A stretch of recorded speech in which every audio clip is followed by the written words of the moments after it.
নমস্কার, সবাই কেমন আছেন? আমিও খুব ভালো আছি।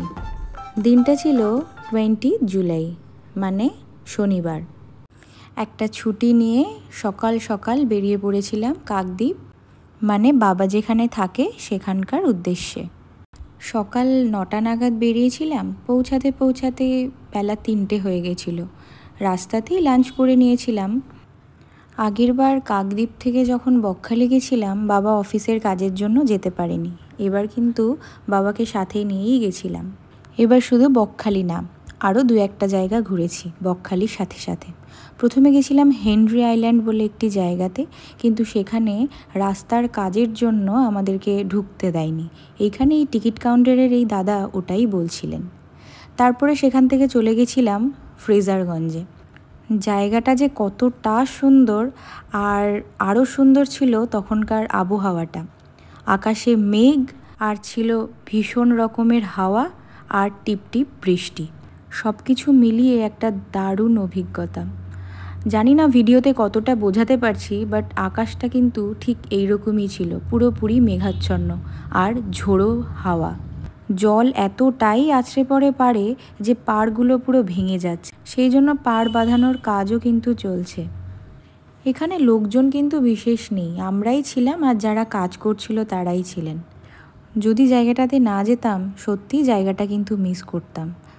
দেখুন আকাশটা কেমন মেঘ করে আছে, কী যে দারুণ লাগছিল তা বলে বোঝানোর মতো না।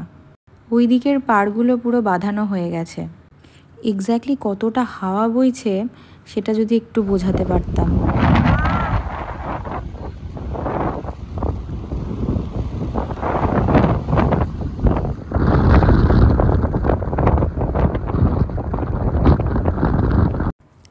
আমার বোনের একটু বরাবরই সাহস বেশি। সমুদ্র দেখলেই যেন ও নিজেকে আটকাতে পারে না। ওকে দেখেই একটু সাহস নিয়ে নিচের দিকে এগিয়ে গেলাম, কিন্তু ওই উপরে বাবা আর কাকু সমানে ডেকে যাচ্ছে আর বলে যাচ্ছে চোরাবালি নাকি আছে। ফ্রেজারগঞ্জে কিছুক্ষণ সময় কাটিয়ে তারপর চলে গেছিলাম বকখালিতে। আগেরবার বাবা বকখালিতে যায়নি বলে এবার আবারও গেলাম বাবাকে সাথে নিয়ে বকখালিতে। যদি আপনারা কেউ আমার আগের ভিডিওটা দেখে থাকেন বকখালির, তাহলে দেখে থাকবেন একটা নদী পার করে তারপরে যেতে হয় সমুদ্রের কাছে। এবার গিয়ে দেখি নদীতে জল নেই, মানে ভাটা পড়ে গেছে। সেই জন্য নদীটা পার করে চলে গেছিলাম ওই পারে সমুদ্রের কাছে। অনেকটাই হাঁটতে হয়েছিল, কিন্তু তাও আগেরবার যেতে পারিনি, এবার গেছিলাম।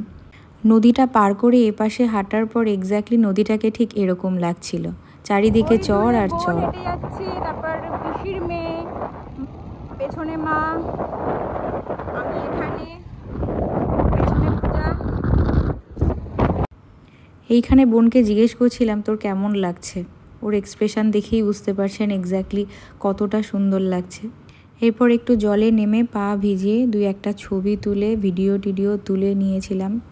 বেশ অনেকটা সময়ই কাটিয়েছিলাম। খালি মনে হচ্ছিল পেছন থেকে কি জল এসে পড়বে, কিন্তু না, সেরকম কোনো ব্যাপার নয়। মাঝখানে এরকমটাই চর পড়ে গেছে। এতটা রাস্তা দেখে বাবা আর আসেনি, বাবা ওই পারেই বসেছিল। আমি, মা, বোন, পূজা এই কয়েকজন মিলেই এসেছিলাম এই পারে।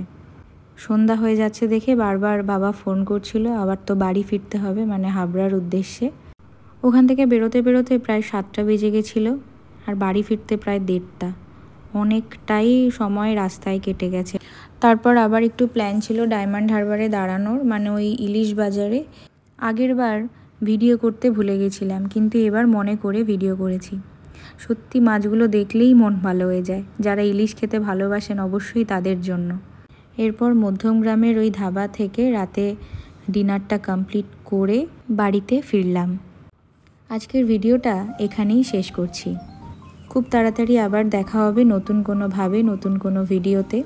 সবাই খুব ভালো থাকবেন, সুস্থ থাকবেন। নমস্কার।